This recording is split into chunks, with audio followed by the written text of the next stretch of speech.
7월 1일을 기준으로 새로운 회계연도인 2021-22년이 시작이 됐습니다. 오늘은 2021-22년에 적용이 되는 이민 프로그램 계획에 대해서 알아보도록 하겠습니다. MKR 시드니입니다.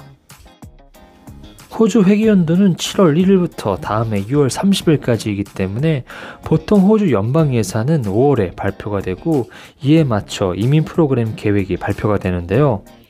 작년 연방 예산안 발표는 코로나 여파로 인해 10월에 발표가 되어 2020-21년 이민 프로그램 수정안도 10월이 돼서야 발표가 됐습니다. 여전히 코로나 팬데믹 상황은 이어지고 있고 호주 국경은 봉쇄가 되고 있는 상황에서 이민 프로그램의 숫자는 전반적으로 작년 10월 발표 프로그램과 동일하게 총 16만여 명으로 유지가 된다고 밝혔습니다. 이번 영상에서는 2020년, 21년과 2021년, 22년의 숫자를 비교해 보도록 하겠습니다. 우선 고용주 스폰, 독립기술 이민, 주정부 스폰, 지방비자 등 본인의 기술을 이용해서 영주권을 받는 스킬 스트림에 대해서 확인해 보겠습니다. 고용주 스폰의 경우 기존 3만 개에서 2만 2천 개로 약 26% 감소를 하였고 독립기술 이민은 16,652개에서 6,500개로 절반 이상 감소를 하였습니다. 그동안 호주는 인구 저밀도 지역으로 인구 분산을 주된 목표로 삼고 이를 이민 정책에도 적극 반영을 했었는데요.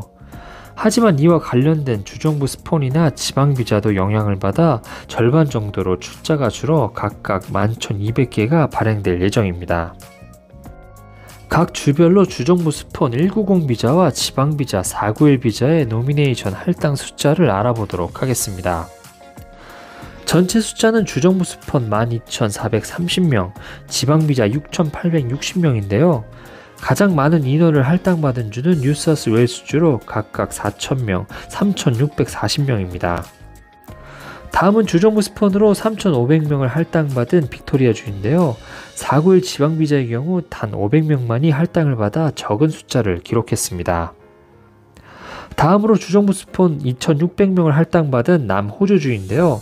491 비자도 2,600명을 할당받아 주 규모에 비해 많은 숫자를 할당받았음을 알 수 있습니다. 다음은 주정부 스폰을 각각 1,100명씩 할당을 받은 서호주주와 타스메니아주입니다. 타스메니아주의 경우 지방비자도 2,200명으로 많은 숫자를 할당받았지만 서호주주는 340명을 할당받는 데 그쳤습니다. 다음은 퀸즐랜드주로 주정부 스폰 1,000명, 지방비자 1,250명을 할당받았는데요. 다른 주와 비교했을 때 인구 숫자에 비해 적은 숫자가 할당이 됐습니다. ACT와 NT주의 경우 주정부 스폰을 각각 600명, 500명을 할당받아 적은 숫자를 기록했습니다. 해당 비자들은 기존에 발표가 됐었던 간호사, 의사, IT, 엔지니어, 기업 최고 경영자 등 17개 직업군이 포함이 된 우선순위 직업군 목록 Priority Migration Skill Occupation List에 있는 직업군을 우선적으로 심사할 예정인데요. 최근 이 우선 직업군 목록에 요리, 회계 등의 직업군이 추가가 되어 총 41개의 직업군이 우선적으로 심사를 할 예정입니다. 코로나로 인해 필요한 보건인력 혹은 경제 회복을 위한 직업군들이 우선 심사 대상이 된 것인데요. 단순 코로나 바이러스 치료나 예방에 초점을 둔 것이 아니고 호주 내 부족했던 기술 공백을 메꾸기 위한 연방 정부의 의지를 확인할 수 있는 부분입니다. 해당 직업군으로 호주 밖에서 신청하는 지원자들은 향후 호주 입국 제한에 대한 면제를 받고 호주에 입국할 수 있게 됩니다.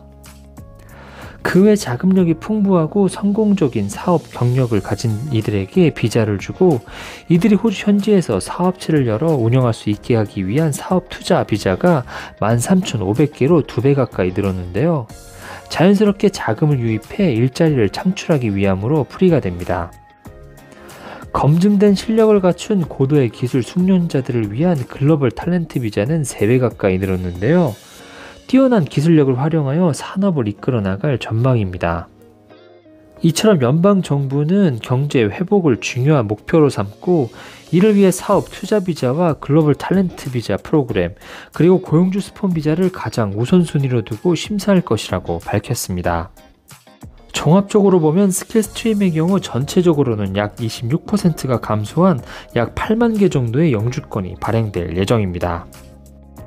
다음은 패밀리스트림에 관련된 변동 사항을 살펴보도록 하겠습니다. 눈에 띄는 부분은 배우자 비자가 기존보다 거의 2배 가까이 늘어서 72,300개가 배정이 된 부분입니다. 배우자 비자의 경우 호주 안에서 신청한 지원자들을 계속해서 우선 처리 대상으로 두고 있는데요. 호주 내 안정적인 노동력 공급과 함께 해외에서 새로운 이민자들의 유입이 어려운 상황에서 이민자의 숫자 증가를 유지하기 위함이라고 밝혔습니다. 또한 시드니, 멜번, 브리즈번을 제외한 지방지역에 거주하는 경우에도 우선 처리 대상인데요. 지방지역의 노동력 부족을 해소하고 지방경제 회복을 위한 조치입니다. 그 외 부모 초청 비자나 패밀리 비자의 경우 숫자가 조금 줄었지만 전반적으로 봤을 때 패밀리 스트림의 경우 62%가량 증가를 했습니다. 2021년, 22년 이민 프로그램 전체 숫자는 16만 명으로 전년도와 전체적인 숫자 변동은 없었지만 국경 봉쇄 여파로 해외에서 신청하는 분들에게 제한적으로 기회가 갈 것으로 보입니다. 하지만 이민성은 코로나 상황에 맞춰 이민 프로그램이 조정될 수 있다고 밝혔는데요.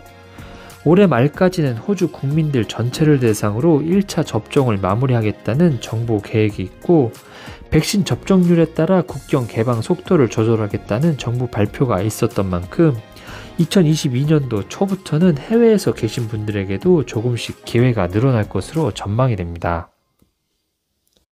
오늘은 2021년, 22년 이민 프로그램에 대해서 알아봤는데요. 코로나 바이러스의 영향으로 당장은 어려움이 있을 수도 있는 호주 이민이지만 앞으로 이민 계획을 잡으시는 데 도움이 되셨으면 좋겠습니다. 오늘 영상은 여기까지고 다음에 좀 더 알찬 영상으로 찾아뵙겠습니다.